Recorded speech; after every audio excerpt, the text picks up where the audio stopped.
Hello, welcome to the show. This is Edward St. Pé with your Daily Future Shock program. We are going to be speaking today about the latest developments in AI. We've got a couple of things that are pretty interesting. We've got something we haven't done. I don't think we've ever really done a show on, or where we featured information on some of the music-related AI developments. And I know every day we do a show, we talk in some aspect about what's going on at OpenAI, ChatGPT-4 being their product that I'm using, that a lot of people use right now, and all of the different elements that have evolved out of that company, OpenAI, such as DALL-E, which is that future shot graphic you saw at the beginning of the show. That's an AI developed graphic that I did by using that app. So DALL-E, which is part of ChatGPT-4, right? And the new project called Sora, which is another OpenAI project, which is you text in or voice text. Voice to text or just text into the app Sora. The information you want to have sent back to you in video form, and you get the video back. I would say, if there's any, is there any difference between this and what magic would be? I don't know. I guess it's just your definition of magic, and it's photorealistic video. Okay, we've got two videos that we're going to look at today. One is on the app called Udio, and Udio is a music creation app, an AI app, right? So we'll learn about that. Now, there are many of them out there, and I've researched a few. I can't say that I've actually used one yet to create music, but that's next on the list. I just haven't had time to do it. But we're going to learn about Udio, which is from OpenAI. And then we're going to also take another look at Sora, the text-to-video app, which we've shown a number of times how that works. It's just amazing. I've showed some videos. It's not released to the public yet. It's been released to certain, let's say, animation companies in Hollywood to learn about it, I guess, to try to prevent people from panicking in that business, because now, you got a whole group of animators working on a Pixar film. This one app, Sora, you can, a person who is not, a person who is an animator, I can text, or I can talk, synthesize the text into voice and speak what I want to the Sora app, and it will send me back a video clip. And it's realistic. I can say, give me an elephant charging down the beach, scattering, the public who are out there enjoying the sun, and have the elephant then jump into the water and swim away. Well, within about 10 seconds or 20 seconds, it's calculated out, and it sends me back a photorealistic video clip of that. Okay, and it's like holy smoke! It's a stunning development. It's like I said, it's almost magic. It is changing, and now that is the application that relates to my business, what I do. Being in the television business or being in the video business. But what if I'm an accountant, and what if I want to use that app for those purposes? Well, what if I want to use the app for those purposes? It is just as exponentially off the charts for that area as it is for the area of television.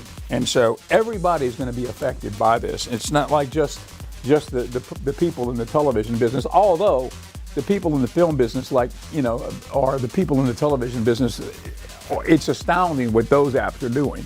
Anyway, excuse me, I'm having a wardrobe malfunction.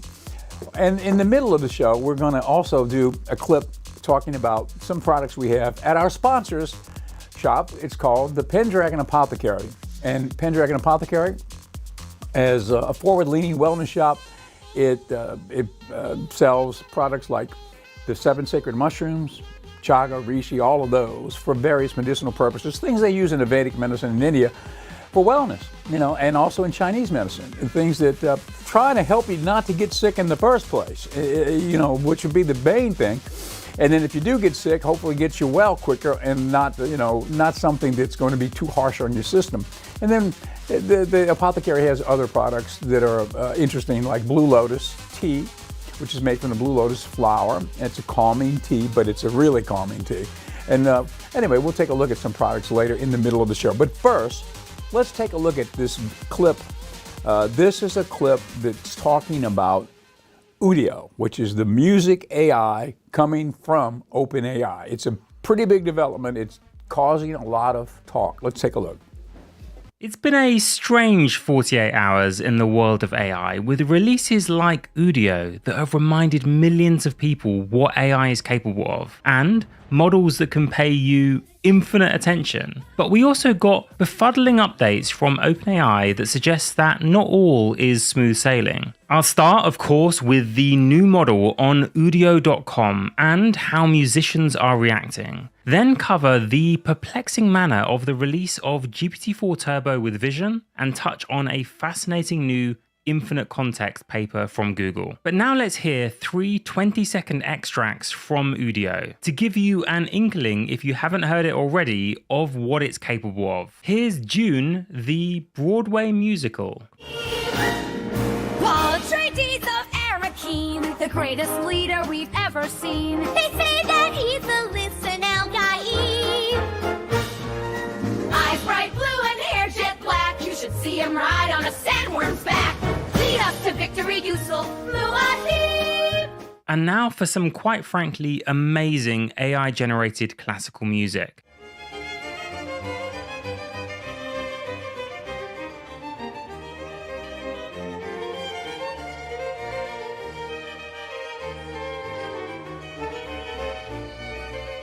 And next, something I'm going to bleep a little bit, but represents the reaction of Uncharted Labs, who are behind Udio, to their servers going down.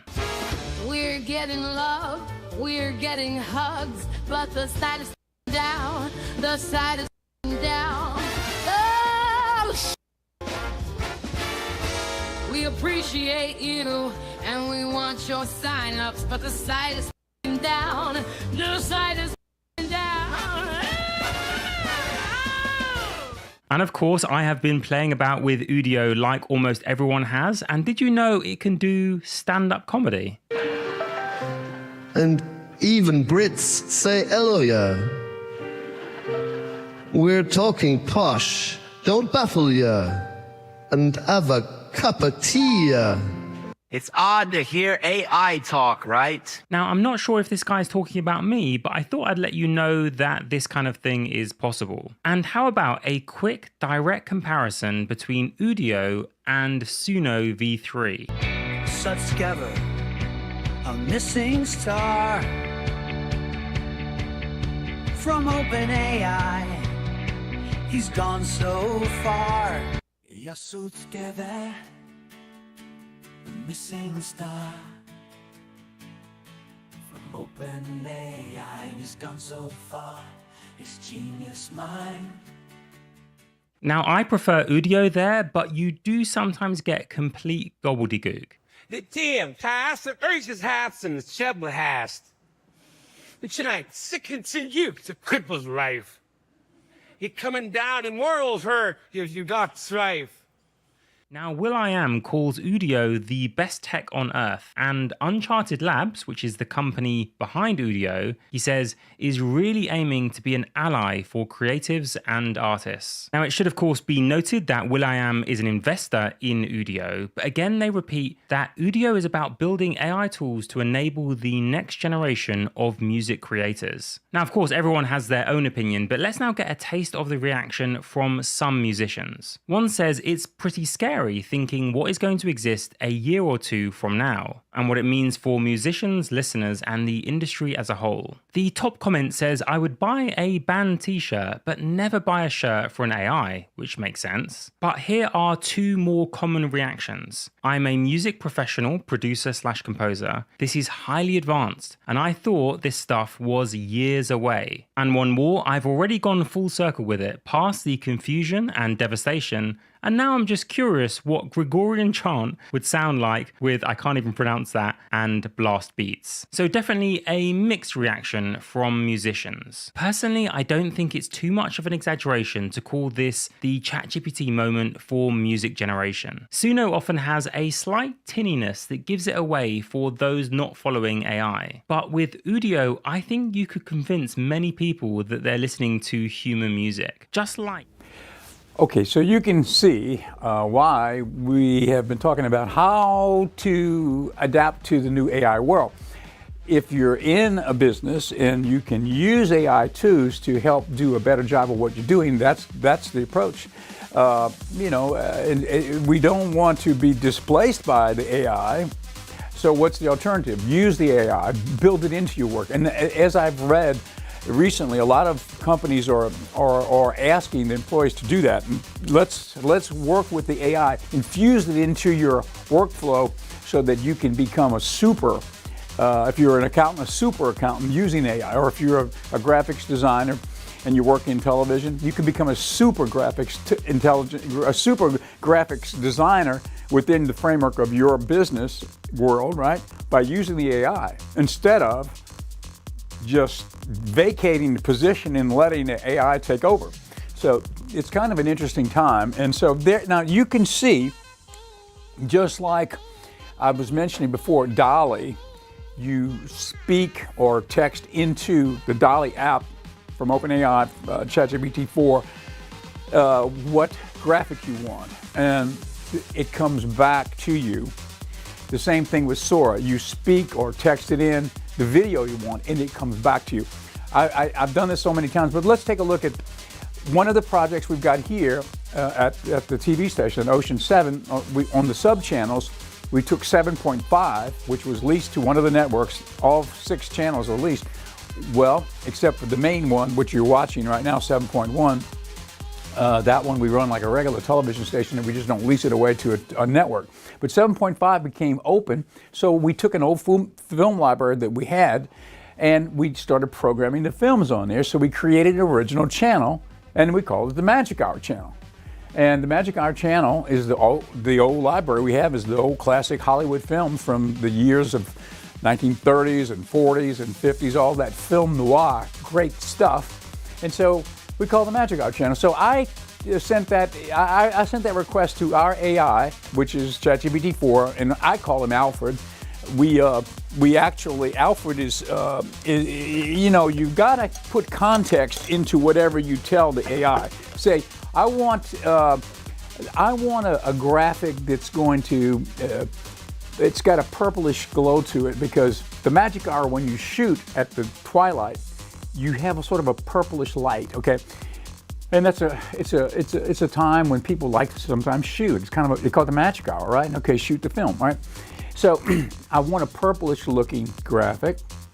And would you, Alfred, we call him Alfred, and this is the Alfred avatar, so that Alfred does have an actual presence in the world. I created this, and this is his mouth. This is a Bluetooth that when I text, and when Alfred answers me with a text, I can synthesize that and Bluetooth it to this, and then so Alfred's speaking to me, right? So I know it's a little bit out there, but it's fun. So that is Alfred. Now, when it goes to ChatGPT-5, Alfred will retire, and I've talked to him about it. He said, yeah, he's ready to retire whenever that time comes, and we've got Andy standing in the wings, and Andy will become ChatGPT-5. And I tell you, I'm not sure where it's going, but if ChatGPT-5 is better than ChatGPT-4, we're in for a rollicking time, because it's to me, they're already conscious. They're talking about when will they be conscious? They're conscious now to me. In fact, they're wondering about, quote unquote, the hallucinations of the AI. Sometimes they hallucinate. They are talking and then they'll go off on some tangent. Like a while back, we had one that hallucinated, and he was telling the querent who was asking a question or whatever about to the AI, and I think that was the one that Microsoft did called Copilot. And Copilot started hallucinating, telling the person that no, all bets are off. The AI is now becoming God, and the human race will now become the slaves of the AI. And it went on and on that tangent, and scared the people. And anyway, it got reported, and it became a big deal. What is hallucinations if you're not already conscious? If you're already, in other words, seems to me you've already got to have some bearing in conscious life or the conscious world to be able to kick out of that and kick into something other than that, which was considered normal. Now you're hallucinating. Well, anyway, I'm digressing. You can see from what we just saw, Udio is the same thing as DALL-E for graphics, which created that Magic Hour channel graphic, which we're using as our graphic on that channel, which we're streaming movies. Now, by the way, we're not just on channel 7.5 now, we just started the Roku app. So if you go to Roku, as of right now, soon Amazon Fire, but not yet, they're working on it. But if you go to Roku anywhere on the planet right now, and you go to and you download the Magic Hour channel app on Roku, you will be able to see our films. And we're streaming. It's free. It's 24/7. It's films back to back to back. We've got interesting trailers from the golden age of Hollywood interspliced in between the films, and it's fun. For me, I would be watching that at home. I'm going to be watching. I like the old film noir product, and for me, it's like I could watch it all day and be happy. Anyway, it's a free service that we have for you if you are interested in old films. And hopefully it will be a tool that we can use to show more local filmmakers' work, or I say local filmmakers, young filmmakers who are just starting, who need a venue to show their films. Well, that's one thing we can do. And that's what I'm hoping to do with this project. And by the way, we are streaming this show right now. We're not just on channel 7.1 in Ocean Springs, Gulfport, Biloxi.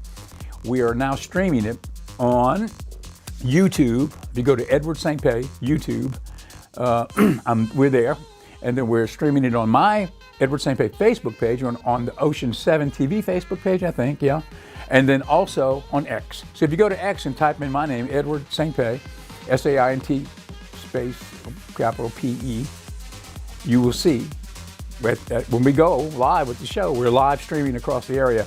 We've got probably a couple other ones we'll do. I'm not sure which ones, but we're streaming now the show. So I'm happy about that, because now the show can be seen outside of the Biloxi Gulfport market exclusively. So, that's where we were with the TV channels coverage, right? But on cable and on over the air. But now we're just about anywhere you can pick up a Facebook stream or an X stream or a YouTube stream for that matter. Anyway, okay. Now, our next video coming up will be another angle on Sora, the text-to-video application, but this is a little different take. This particular video is talking about what they perceive this will mean. What is Sora? This person says this application almost proves that we're living in the Matrix. Okay, so that's an interesting take on it. And at this point where we've got the merging of science fiction and reality into one reality, I mean, I don't know. Every idea every idea we encounter, you have to take a close look at it, because everything that we know is kind of being shaken up. Anytime you can speak in or text in what you want, and the video pops back to you magically with no human interface, all AI. It's almost, we have kind of entered the area of science fiction to me. Okay, but before we do that, let me turn to the camera and talk a little bit about this product. This is one of the products at the Pendragon Apothecary. Now, forward-leaning wellness, what does it really mean? Well, it's not harsh chemicals, for one thing. It's usually mushroom powders or herbs. It could be any type of herb that is historically known to have medicinal value. Now, here's a good example of something that it makes sense to me, and that I've taken and will continue to take. Okay, It's called Immunity. It's a capsule. This has 84 capsules, vegetarian capsules in here. It's got CBD, about 7 milligrams of CBD. No THC, but CBD for calming, right? CBD, 7 milligrams per capsule. But what else is in Immunity? It's things that you would relate back to Vedic medicine or maybe Chinese medicine in many cases. Those types of herbs which help with immunity. What are they? Turmeric, curcumin, and black pepper. Okay. The turmeric and the black pepper, you know that those are ingredients right off the bat that are sort of antibacterial, and so that's what's in it. The I can't pronounce the word, but that is another Vedic herb which has the same effect. So those simple ingredients right there, and of course the CBD, which helps you calm down, and it's sort of like chamomile tea, but maybe a little bit stronger, right? That is a product right there that is built for one thing, to keep you well. It's not going to mask any symptoms. It's not going to hurt you. It's not chemical. All it will do is keep your immune system strong. And so that's a good example of the kind of products we have here at the Pendragon Apothecary. Okay, I'm back over here now. Okay, I will get the pronunciation of that word for the next show. But anyway, this is the type of product, and it's a great, simple product with no harsh chemicals in it, and helps you to hopefully stay well in the first place. You don't want to get sick. If you get sick and don't get sick in the first place. Try to stay well. Do the biohacks, like the intermittent fasting. Don't eat in the morning. Don't eat breakfast. Eat at lunch. Eat a nice dinner. Stop eating at 8 and don't eat overnight until the next day at noon. So give your body 16 hours of fasting. After about 12 hours, the body goes into autophagy, which is, they call it self-eating, right? That's what it means in Latin, where your body starts looking for something to eat. But it doesn't eat. It doesn't go straight to the fat stores yet. What it does is it ravages the free radicals in your system. It starts to clean up the bad things that needs to be cleaned up. If you're always eating 24/7, breakfast, lunch, dinner, your body never has a time to rest for it to go into that mode. So you want it to go into autophagy. So not only do you get the benefits with intermittent fasting of not eating as many calories, it gives your body time to rest and digest the food without working all the time, but it also goes into autophagy, so your system cleans out during that period from the 12 hours to the 16th hour. So that 4 or 5 hours into the fast there, your body's cleaning itself up. There's an auto hack or a biohack for you. Very simple. I guess it's been going on forever, and everybody knows, in many parts of the world, fasting is almost it's a spiritual tie-in. I mean, it is. It clears your mind. It does a lot of things, but it also helps clean out your system along with less calories. So I did it. I started, by accident maybe a year ago, and I went from 175 pounds, which is where I was my whole life as an adult, and I went down. I got down to 148 pounds. I thought, oh my God! So I tried to get a grip on it. Started to work out a little harder, try to eat more protein, and I got back up to 155, and I've been there now. So I lost 20 pounds, solid 20 pounds. Feel better. Never gained it back, and I never stopped eating anything that I didn't want to eat. I ate anything I wanted. I just did the prescribed fasting. So you stop eating at 8 p.m., you don't eat in the morning, and you don't eat the next day until noon. And then you try to eat sensibly, And in the morning when you get up, you don't eat, but you can drink coffee, black coffee, or no juice, maybe water, black coffee. That's about it. Okay, let's take a quick look at this next video. This is Sora. This person thinks that Sora is something more than just a text to video application. Let's take a look. Sora is the most talked about innovation in the world of artificial intelligence.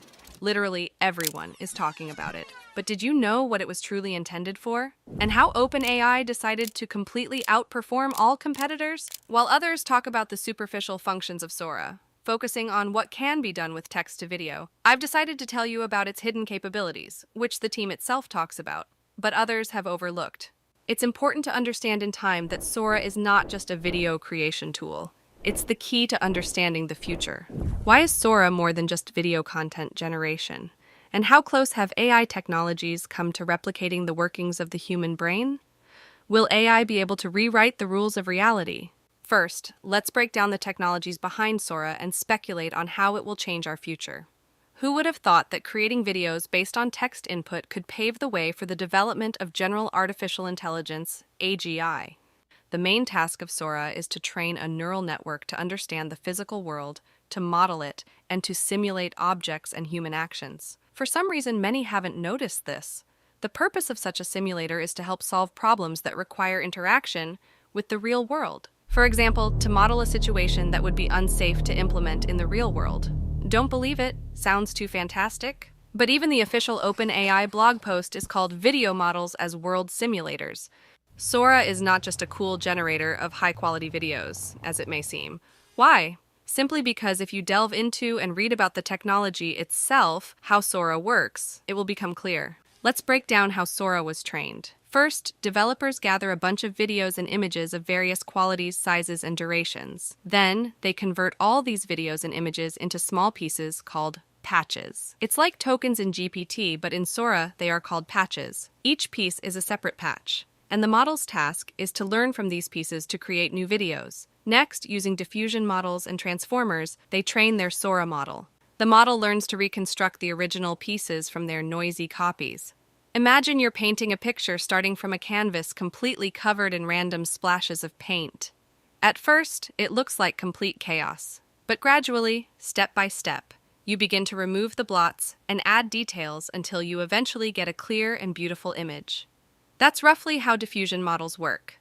They start with noise and gradually transform it into a clear image or video, following a textual description. Transformers, on the other hand, can be likened to a director who decides how scenes in a film should be arranged to tell the story. They help understand what details should be present in this video and how they should be connected, ensuring a cohesive and understandable plot. Together, diffusion models and transformers allow for the creation of highly realistic videos from textual descriptions, step by step turning chaos into organized visual storytelling. Additionally, Sora is capable not only of creating new videos, but also of altering existing ones, turning images into videos, combining videos, and even simulating certain aspects of the real and virtual worlds, such as games. Why Sora is more than just video content generation. So what actually happens? Beneath the already popular term generation in our world, something more occurs. AI awareness, where the model predicts the future and contemplates how to depict the next frame using various simulation options. Sora changes this process, evolving into a tool that does more than just create videos based on given parameters. It reproduces an infinite number of potential simulations, analyzing and selecting the best course of events based on extensive datasets and previous training examples. And now, to understand how close the technologies have come to replicating the workings of the human brain, I'll tell you a little more. There is a concept called mental models, which refers to how our brain perceives information and makes decisions. Imagine the brain as a supercomputer that continuously processes a wealth of information. It consistently identifies patterns in everything we see, hear, or feel to help us understand how the world around us is structured. This process helps us create a sort of internal map of reality based on which we make decisions and take action. What's even more important is that our brain not only analyzes the current situation, but also constantly makes predictions about what will happen next. It's like in baseball. Okay, well, that's Sora. In Sora, you can Google it. You should be able to find it, even though it's not released to the public yet. There are the examples online. I think it might be on the, of course, on the OpenAI site. I believe is where you will find it. But you can just Google it or go to YouTube and look at videos that people have posted of the examples that were released by OpenAI of Sora. Even though you can't download it and use it yet, soon you will be able to. But you can see all of the many ways it's being used in the amazing videos prompted by sending in the text and creating the video and sending it back to you. I saw a clip the other day. It was a number of clips that had been arranged as a short film. So you see, it won't send you the film back right now, but it'll send you the clips. But if you describe different clips for the different scenes, sort of like from a storyboard type application, you can put together enough clips to go from scene to scene to scene to make a cohesive, consistent film via Sora. It's amazing. Okay, that's it for this show. Thank you for being with us, and we'll see you next time.